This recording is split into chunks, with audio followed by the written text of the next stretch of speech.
Okay, so hello everybody. I'm Rose Diamond of Tribe in Transition, and I'm here today with Ruth Toledo Altschuler, who is the creator of Essence Mentoring, and she is a certified flower essence practitioner and educator and a true purpose coach. And I'm really delighted to be having this conversation with you today, Ruth. I've spent a happy hour on your website earlier, and I felt really drawn into this whole world of flowers and the intelligence of plants and how flowers and plants can help us to heal. So I'm very much looking forward to exploring all of this with you.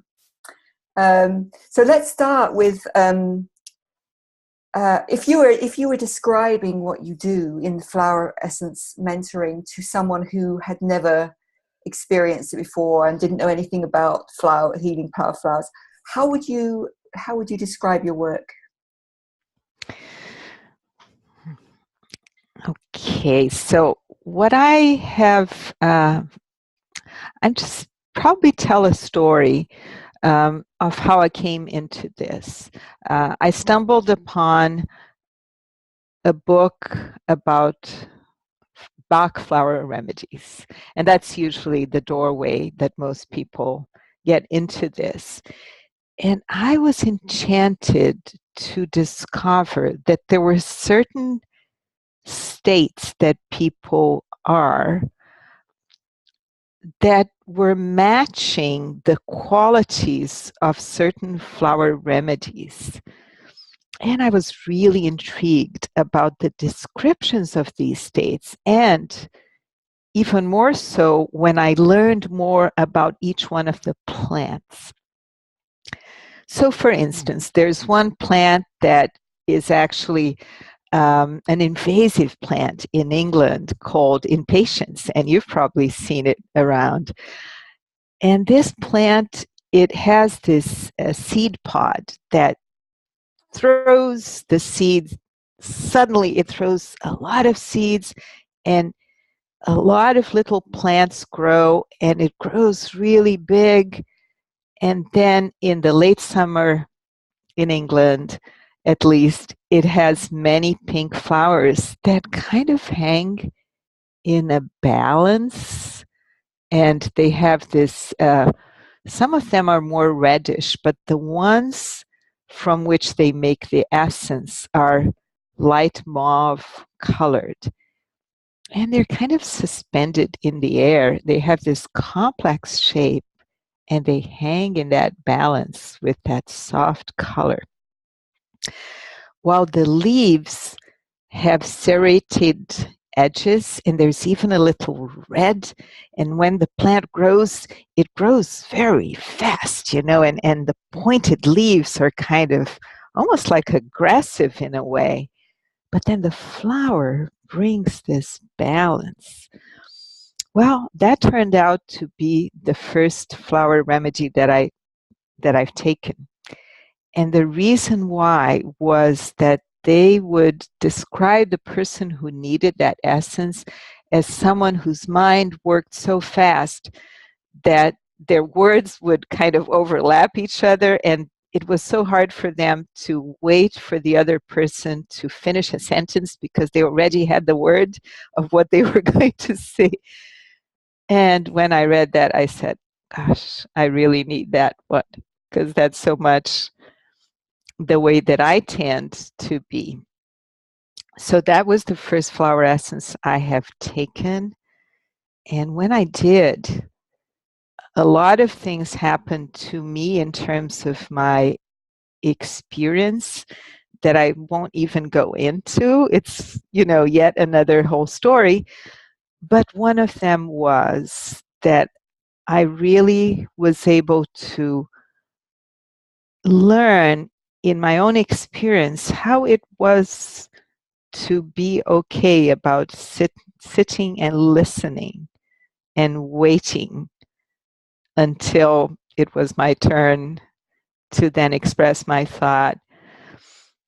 And so, in knowing that the unique quality of each flower helped to nurture a certain quality within us, I got totally fascinated by this path and this vocabulary of flowers, and eventually found that it actually is a whole language that matches states of the human soul while incarnated in human life, and that can help humans in their processes of development and growth and change. There's a lot more to it, but this is a mini introduction. Wow, that's very exciting to me to hear that, Ruth. That you're basically saying that this is a soul language, and it's a communication between the plants and flowers and the human and the state of the human being, which can provide, or draw out from us what it is we need to balance ourselves. That's the sort of essence of what I'm hearing? It is, and in you saying that, there's one thing that I would love to share, and it's actually not something I wrote about in my website, or maybe there's a hint to it. But when you think of a plant and how it grows, its root system and its stem or trunk and leaves and branches and buds, the moment it turns into flower, there is something unique that happens in that color and design and shape almost becomes transcendent. It's almost like the physical and the spiritual are meeting in that moment, that the plant expresses itself through flower. And so that would be a way of, in a metaphorical way, bringing the concept of why is it that it is the flower in the plant that speaks so deeply to this phenomena of the soul living in material reality within this plane of the earth. Yeah, so the flower is the sort of the full potential of the plant is being expressed at that moment. It's a full expanse, and you're talking about the color as well, which is because the soul communicates in a non-verbal. That's why it's so difficult sometimes to talk about it, isn't it? Because it communicates non-verbally, and it communicates intuitively and through the senses, is what you're saying. And so it's just really fascinating to me that there's this whole other language, the language of the plants, which most of us don't speak and aren't aware of most of the time. And obviously, you've spent a lot of your life learning this and perfecting this. I'm really curious about how you've learned this communication with plants, with flowers. Okay, so there's two pieces to the question, and one of them is about still about flowers speaking to the soul.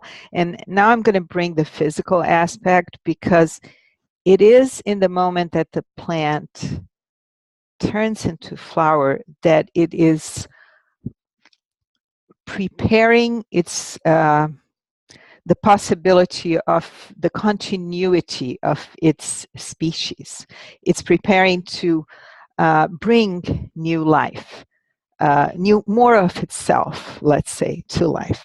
And so that species, when it blooms, it is in the moment that it brings all that it knows from being that species of plant, and it calls in the pollinator, and the phenomena of fertilization happens that will then make it into a fruit and a seed for the continuity. And so that is the moment that is like the maximum expression of that singularity of the journey of that plant, taking itself to its next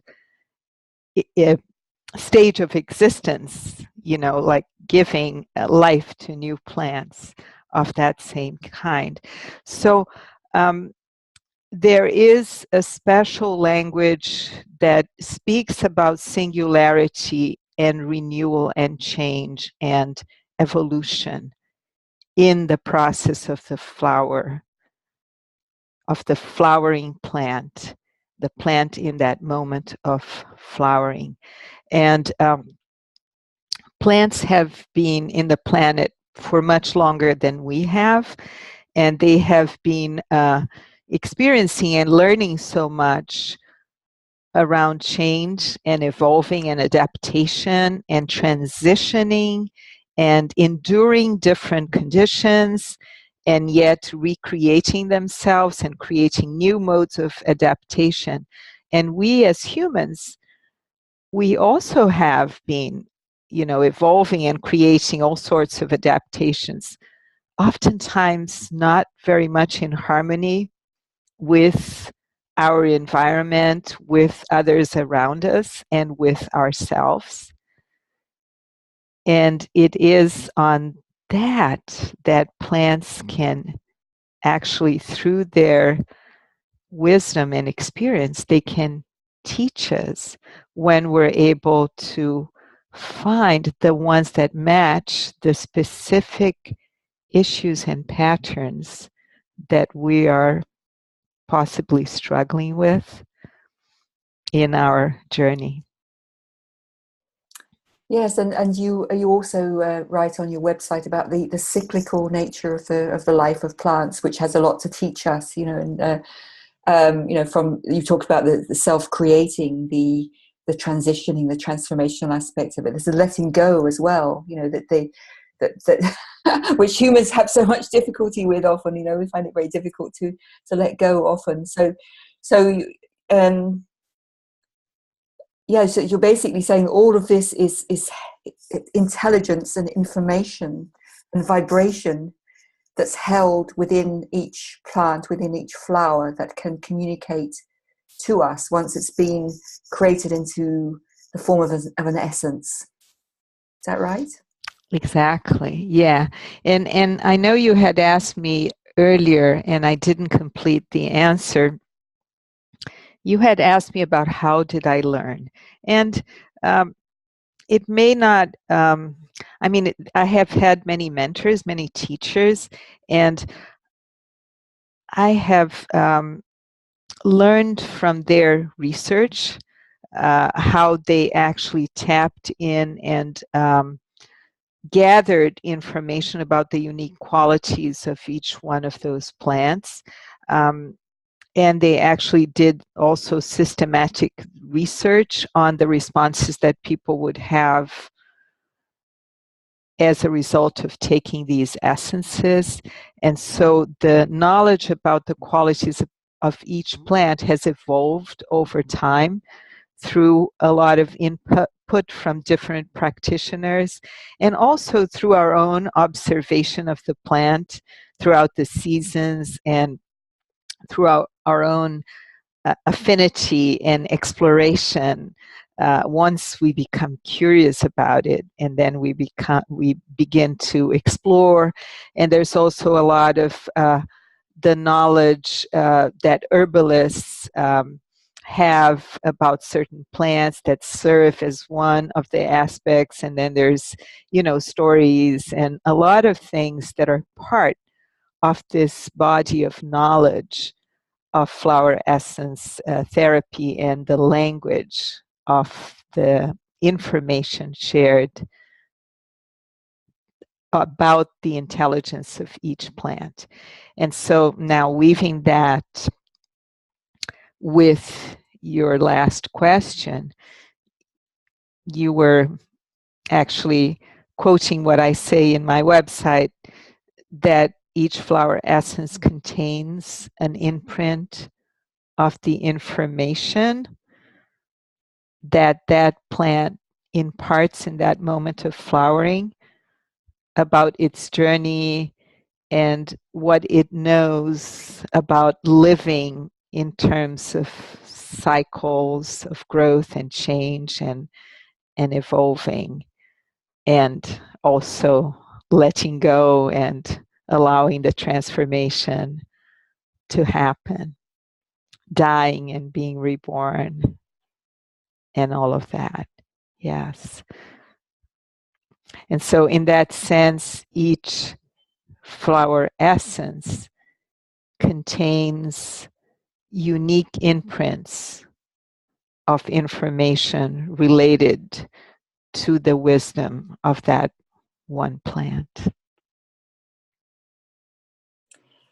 Yeah, I've talked to other people, who've been very keen gardeners, for example, lifetime gardeners, and they've also spoken about this, the importance of keen observation, and as I understand, observation has a lot to do with kind of emptying out our mind of what we know and just being with whatever it is we're observing. So it's like sort of you're talking about, there's an aspect of study and knowledge that's been passed down from one master of this to another. There's also this aspect of observation, and I imagine, or guess, that there must also be an intuitive aspect to this as well, that you kind of that there's at some level that the more you observe and tune into a plant or flower, that somehow that something can be communicated intuitively. Is that right? Has this helped you to develop your intuitive powers, would you say? Yes, absolutely. So, in the research of flower essences, this aspect of listening, like you said, of being in this place of listening is one of the important aspects, but not the only one. There's also a lot of systematic research involved as well. But this aspect of listening is very important. And when we are working with an individual, with the flower essences, we also, as practitioners, put ourselves in this space of listening to the soul of the individual.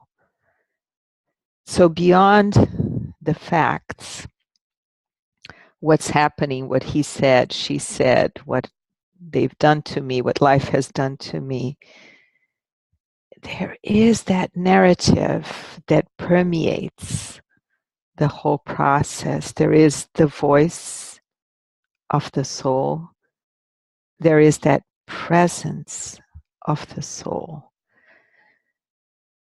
And because we also have that vocabulary of the flowers and their unique qualities, that also informs us about certain aspects of the journey of the soul and where one meets the other.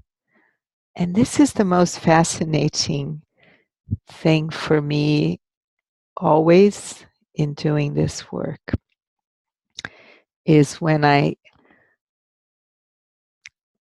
receive and sense the soul expressing itself in its language. And I can also see how the flowers can meet that soul in that moment and enhance that process or help them integrate where they are and embody the journey that they've already experienced, which will then take them to the next moment. Thank you, Ruth. There's so many different directions I want to explore with you, because this is all very fascinating to me. So I believe that you work with people you see that are on a committed soul path. Is that right? That the people who already speak some of this language or understand some of this language of the soul and the soul journey, and are kind of committed to bringing themselves more into alignment with soul. Is that how you would describe the kind of people who come to you, or is not necessarily. That's it's a good question, because I do say that I work with committed souls. So that is correct, but they don't always use that language. So maybe I should also change the language. But maybe when they read that, they know that they are committed, because the commitment that I see these people have is a commitment of becoming better people. Uh, they know that somehow they know they are in a journey, and that in doing something for and with themselves that can take them further, sometimes further from discomfort that they're experiencing, but they know that it is through working in themselves, and they are committed enough to do that work.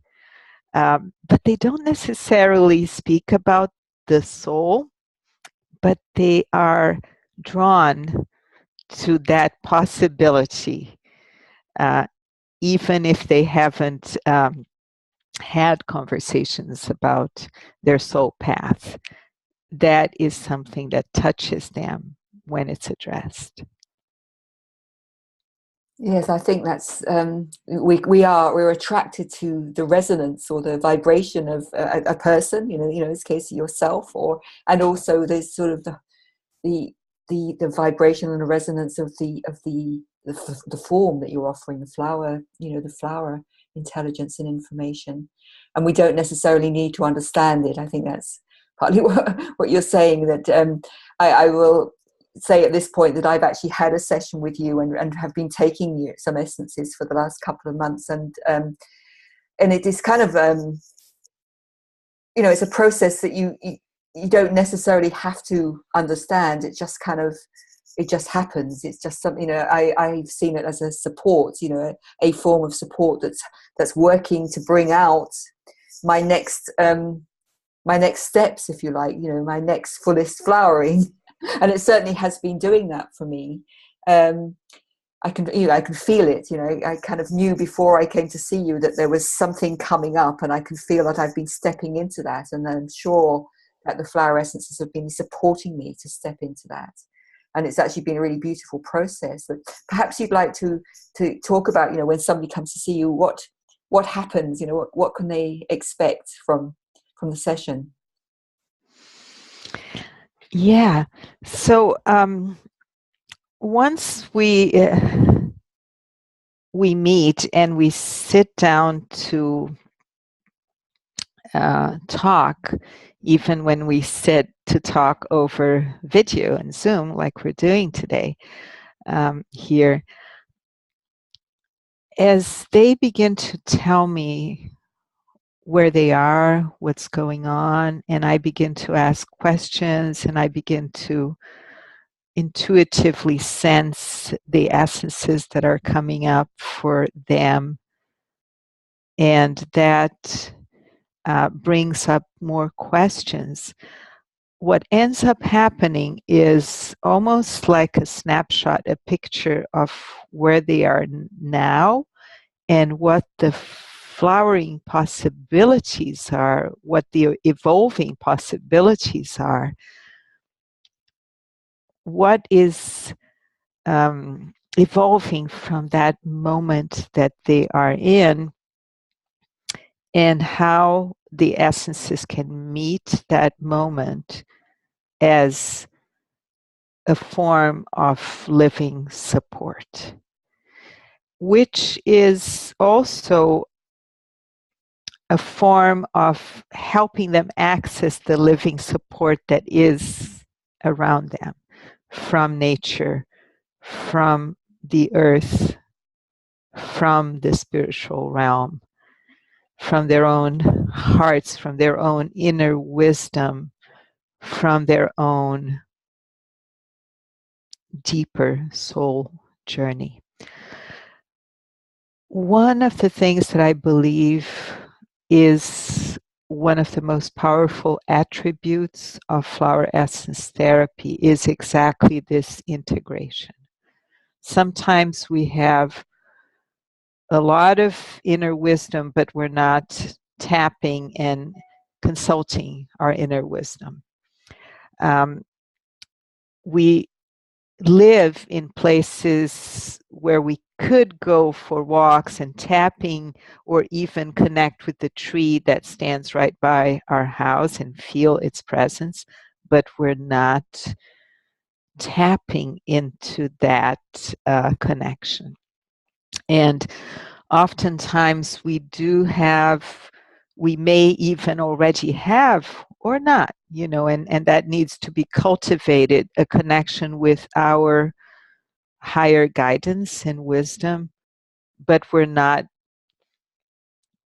devoting time to do that. And we're not actually being good and flowing receptors of that. And so flower essences not only help us work on specific blockages that we do have and oftentimes are addressed in the formulas, but overall, in the process, they help interconnect these dimensions of ourselves. And in this way, as we build more of that interconnection, uh, we function in more integrated ways and in ways that are informed by this big web of life and by this multidimensional experience that we live in it anyway, but we're probably most often very fragmented and disconnected. And that's just one, you know, snapshot of what happens. It's a multidimensional experience. Now, in more simple ways, if you ask someone, okay, you've been taking that flower essence formula, how are you feeling it? Some people may feel a sense of more ease in relation to some of the issues they brought. Or an enhanced awareness of how difficult that is for them. And yet, glimpses of how perhaps there is another attitude or another way that can be more helpful for them. So it varies. And for some clients, they'll say, yeah, I think things are moving along, but I can't really tell if there's any change. And then I ask some questions and say, well, when you came here, you were dealing with this, this, and this, and that. Oh, yeah, that's really shifting. Now I'm in this place, not so much in that mode, but a little bit more on that mode. Okay, there you are. So it's a flowing process that it's not like, you take an aspirin for a headache and immediately the headache stops and then it will come back perhaps and then you have to take another aspirin. It doesn't work that way. It works in process and awareness and integration and a shift of modes and states that can be gradually embodied and then more alignment, integration. And each stage is a stage of the journey. Yes, beautiful, Ruth. Two words, keep coming to me as you were speaking. One is delicate, and the other is robust. So when I think about flower, I look at a flower, and there's something very delicate about it. It can be easily damaged. It can be easily wounded or uprooted. But on the other hand, the plants, you said again in your website, it's like they have a long history. They were here way before humans were here. They have learned how to adapt. They're sustainable. They're sustainable systems. So, and you talk about the way that they can help us to connect more. Which I think is the biggest thing that we all need right now on the planet. Is we need this sense of connection with body, with earth, with nature, with everything. We need that. It's very, very vitally important right now. So something as delicate and as sort of almost invisible and hidden as the language of flowers can actually bring us this robust sense of connectedness and really being here. It's it's very beautiful. I love this combination of two words, delicate and robust, and how you put that in terms of how the flowers bring so much beauty. And some of them, there are some that are very resilient and others that are more delicate and fragile, but definitely I can relate to this robust quality of the message of, we only thrive when we can live in this integration. Of course, we have to take into account that we are working with flower essences that are made either from plants that grow in their native habitat in the wild, or plants that are grown in organic gardens or even biodynamic gardens, where the wholeness of the web of life is balanced and present. And that's very important because we do not make flower essences from genetic engineered plantation plants. And in that, you do have interference and disruption of the intelligence of life. And you're actually, in this kind of trend of manipulation of plant life, you're actually really disrupting the healthy ecosystems of life that we do have in the natural world. And so that's a very important point to underline, because what we're so much in need is to remember. And I often speak of flower essence therapy as a therapy of remembering, of helping us remember in terms of remembering that we're members of this greater interconnected web of life and web of intelligence of the universe. And it's really in that remembering of reconnecting even with our own actual members, reconnecting the soul with the body when there's been trauma and the soul is kind of, besides itself or out of itself, reintegrating with its embodiment, etc., or even just transitioning and leaving the embodiment and remembering its identity as soul, going into its transitioning to its other stage of the journey. Yeah, so you're talking about using the flowers in their purest form, the most organic form, and it seems to me that coming into alignment with soul has that same function for us, that we're coming back into alignment with our true nature, with all our organismic self-regulation, the part of us that knows what we need, that doesn't have to keep filling ourselves up with toxic, toxic Yes. pleasures or whatever. So it's the using a natural form to help to bring us back into our natural self-regulating form. Yes.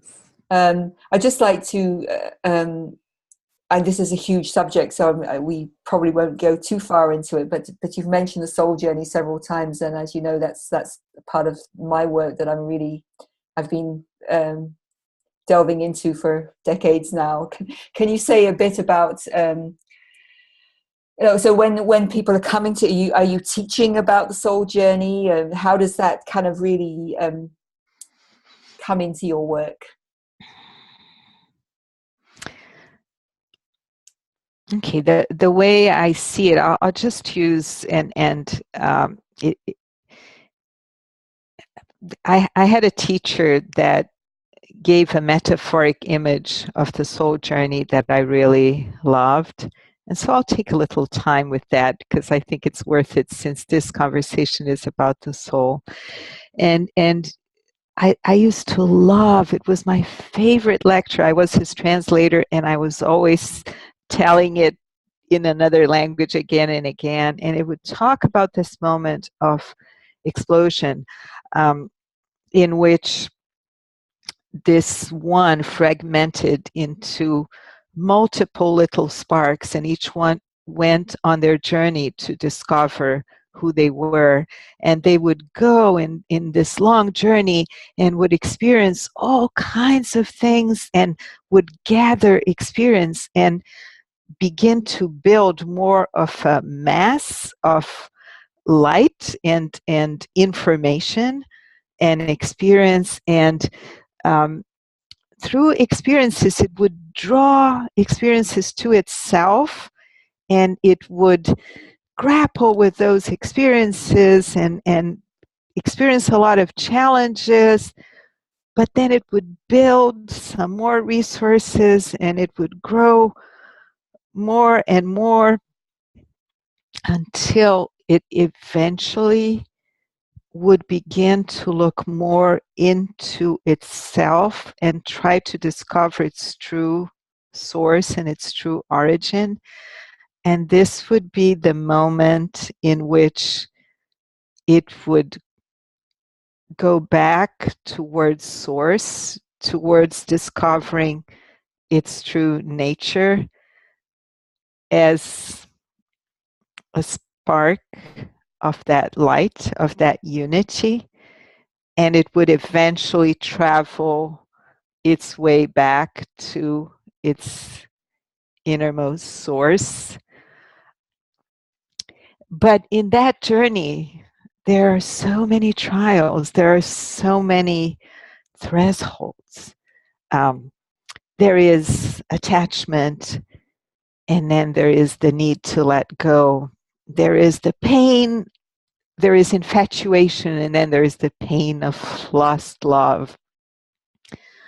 And, we can go on forever talking about the different experiences that the soul has on this journey and where each one is in its gathering of experience and pain and suffering, and yet gaining some wisdom out of it, and then gradual liberation of the burdens that it has carried. And, when you meet an individual and you look at it through this picture of the longer span of the soul journey, you can actually sense in the kind of place where they are in their travels and where they are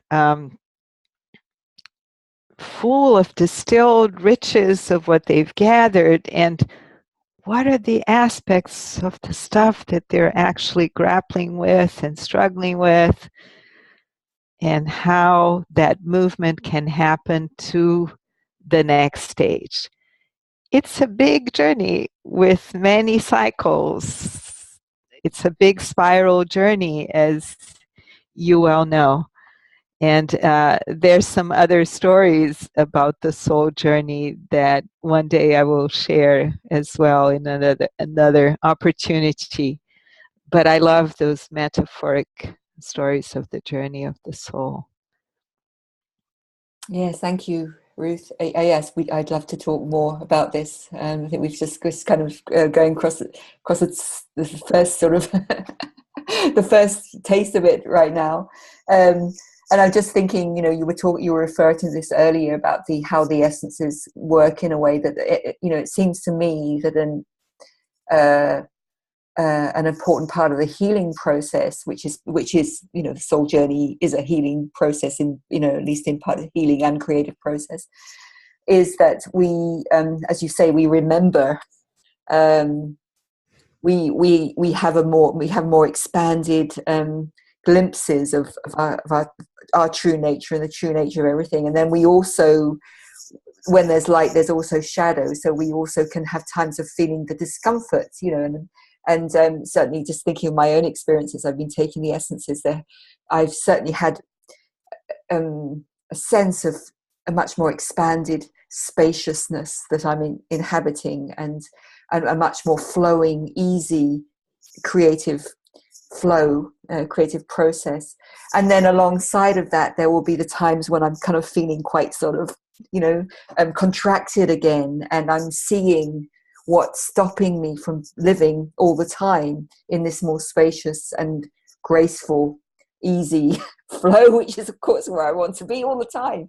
So it motivates me, it's like, so when you see something, and of course that's how it's been for me on my whole soul journey, and possibly for all of us, that we see something, and we want more of that. It's inspiring, it's uplifting, we want more of that. But in order to get to that place, we have to move through all the shadows and the burdens and the baggage, and enlighten ourselves. So what I'm hearing you saying is that the work that you're doing is a very beautiful and subtle way of helping people with this process of healing and expansion on the soul journey. Yes, very well said. And I loved the way you described your own journey and these moments of expansion, and then why can't I sustain this? And which are very much a level of perception when the person is already in quite an advanced process of perceiving themselves and their own journey. Yeah. So I think we need to be coming to an end soon. We asked you to talk a lot, but before we do finish, are there any offerings that you have at the moment that you would like to particularly tell people about? Well, I'm beginning to. I'm starting over the open circles, and those are encounters that happen once a month. They're almost like a meditation on a living archetype of a plant that we do together, but we also do it together to immerse ourselves in that quality and then send it out to the collective. So it's a bit of a service, and that's why it's a free gathering. It's something that we do to help ourselves, but also send some waves of good energy to the planet. And they happen once a month. People can sign up in my website to receive my email with the dates and link for that event. So that is one of my offerings. And the other thing at this point is mostly the one-to-one sessions that I offer of flower essence therapy. And soon there will be some group events. So if people come in to the website and sign up, they will be notified of some lower cost group events that will be eventually offered there as well. Yes. Great. Okay. Well, thank you so much, Ruth, and I can't wait for the next conversation. And Yes, I think that will be a great series. Maybe we can have some themes on the soul journey and go deeper in discussing some of these themes, and then have your perspective and yeah, the perspective of the flowers, and create something yeah, together around the soul absolutely. journey. Absolutely. Thank That's you so much for your questions and for the opportunity of articulating mm, these reflections on the work with mm. the flowers that I passionately love. Oh, you're welcome. It's been a delight to talk with you. Thank you. Thank you too, Ruth.